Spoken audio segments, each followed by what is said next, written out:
This book explores scholarly culture in Bukhara during the rule of the Mangit dynasty, which lasts all the way from the mid-18th century until the Soviet conquest of the city in 1920. And this book draws heavily on a wide range of sources, including many manuscript sources. So it is highly original. And he places Bukhara against the backdrop of what he terms the Persianate or Persian cosmopolis. And this is a kind of important conceptual point the book makes, and he draws on Sheldon Pollock's work on the Sanskrit cosmopolis. So the way that languages and ways of life and textual canons enjoy this kind of celebrity, widespread popularity across vast geographic regions. And it's a book that does many things. It stresses the many hats worn by scholars in Bukhara. Bukhara functioned as a kind of magnet for scholars who migrated from many other parts of Central Asia, also places like Siberia, Xinjiang, and to a lesser extent, the Volga-Ural region. And he talks about the kinds of social roles ulama played, the sorts of texts they read. And as in the title of the book, Polymaths of Islam, he mentions that ulama in this context were not simply scholars of, say, Islamic law, but they were also poets. They also played important roles in the Mangit bureaucracy, and really, to a great extent, monopolized cultural production in this context. Now, that hasn't always been true, as we know, in Islamic history. Right. But what you find among Bukharan ulama is really this collapsing of social roles and kind of textual and cultural competencies all into the being enfolded sort of into the ulama and their range of competence. So, for instance, Bukharan, so ulama and Sufis were not really distinct groups in this period, and many faqirs and other kinds of Sufis, qalandars actually would have had, most of them in fact, a madrasa background. And he discusses networks of migration, and one of the things I really like about this book is how he illustrates it very helpfully with charts and figures. This one is very originally done a heat map, if I can hold that up to the camera, depicting patterns of migration from Central Asia to Bukhara. And another one, because he draws very heavily on regional histories or city histories of Bukhara, this long-established tradition in Islamic scholarship, as well as biographical dictionaries known locally as tazkiras. So here you have a graph illustrating madrasa construction over time. You can't see the numerals perhaps, but it does give you a nice indication. And Bukhara really was a magnet and a kind of sink of scholarship. So by the turn of the 19th century, its population was about 100,000, which would have made it in the 1800s, one of the largest cities in the Islamic world for sure. Madrasa construction really boomed under the Mangit dynasty, particularly in the second half of the 19th century. Of course, like the rest of Central Asia, Bukhara fell under Russian rule in 1868, if I remember rightly.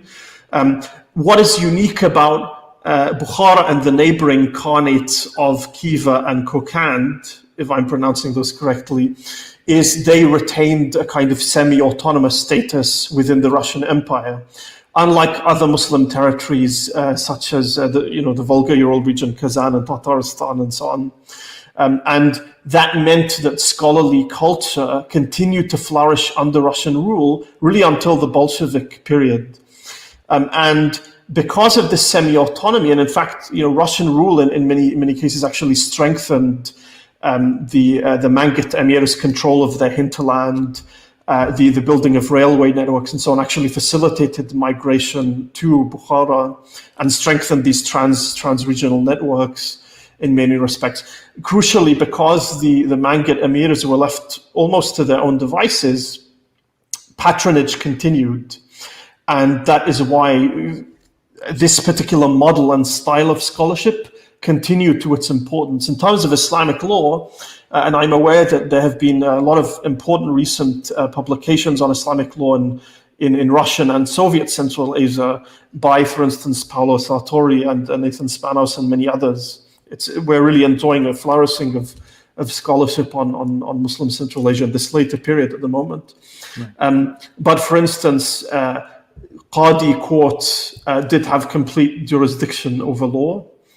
And we know that the had punishments, for instance, in the late 19th century were enforced for offences like the drinking of wine. And a British intelligence official interestingly mentions that the punishment of stoning for adulterers was carried out now and then. It doesn't seem to have been extremely rare in this context. Now, I don't want to come across as completely uncritical, but this is a remarkable work because of its range, the kinds of sources it draws on, and the claims it makes, which really, it tells us more broadly about the relevance of post-classical models of scholarship in the Bukharan context. So he does compare and contrast, say, what was going on in the Ottoman Empire in the same period, and you did not have a huge amount of migration, certainly not from Istanbul, say, to Bukhara in this period.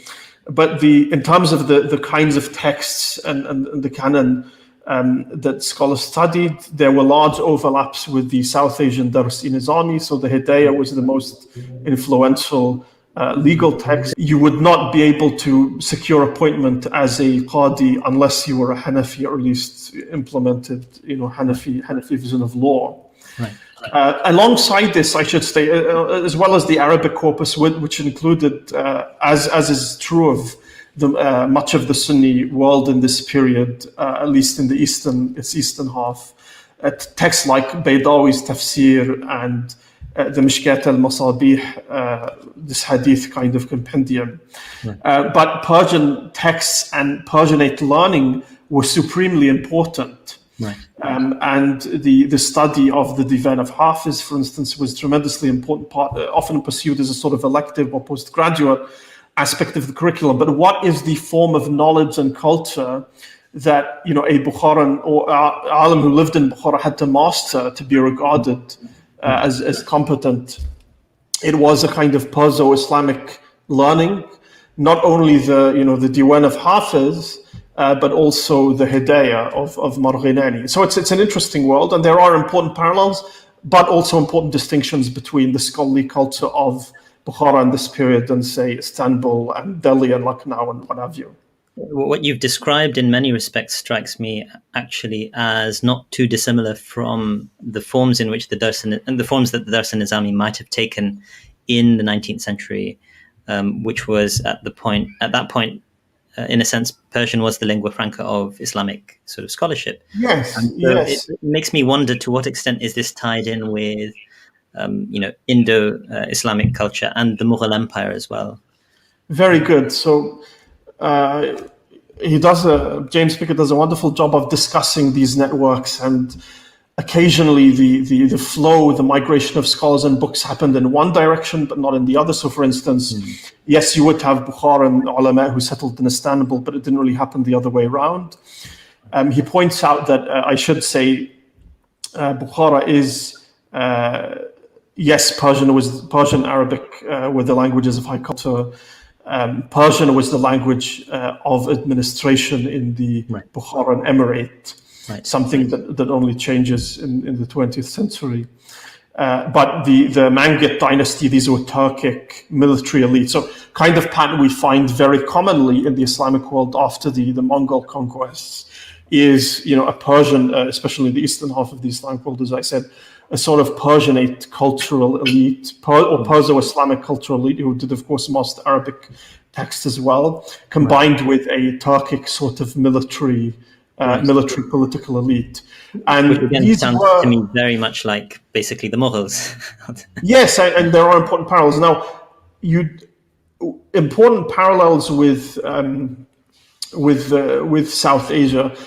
I mean, he does say, for instance, lithographic texts produced in South Asia did circulate in Central Asia and Bukhara specifically, which is quite interesting because he also notes that Turkic texts written and printed in Istanbul did not circulate in Bukhara in the 19th century. So Bukhara was a kind of regional center of Persianate culture, but there were rival and in many cases larger and more kind of prestigious centers of Persianate culture, including, say, for instance, Istanbul, and of course the Qajar Iran and Iran later is a bit more complicated because of the sectarian dimension. I mean, the sectarian identity did not quite work in the same way, but for instance, your Hanafi training would be useless in Iran, in Qajar, Iran, and similarly. So those were the kinds of barriers that mattered.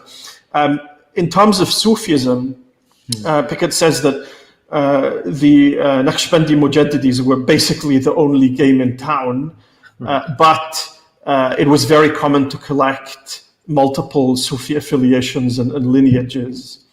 But as I said, the ulama and the Sufis were not distinct social groups, and the tensions you might find in other contexts are really not here. And that's partly because the scholars, again, to invoke the title again, were Polymaths of Islam. These were, if you were a poet, you were probably an alim. And not only that, this extends to even the occult sciences, which were cultivated by ulama in Bukhara. Yes. These were certainly in the context Pickett talks about, whether it's geomancy, ramal, letterism, jafar, and so on, even alchemy. And so these were considered intellectually respectable. They were cultivated by a relatively small number of Bukhara ulama. Looked at askance by some of the jurists and theologians, perhaps, or no? In the Bukharan context, in the Bukharan context, no, not at all. Not at all. Because you do have that dimension in the other parts in the Middle East. Of course. Now, yes, how should I put this? Pickett says explicitly, geomancy and letterism were not considered forms of sorcery or sihr. Right. And you would not lose prestige as a alim. And there's something we find across the post-classical Islamic period.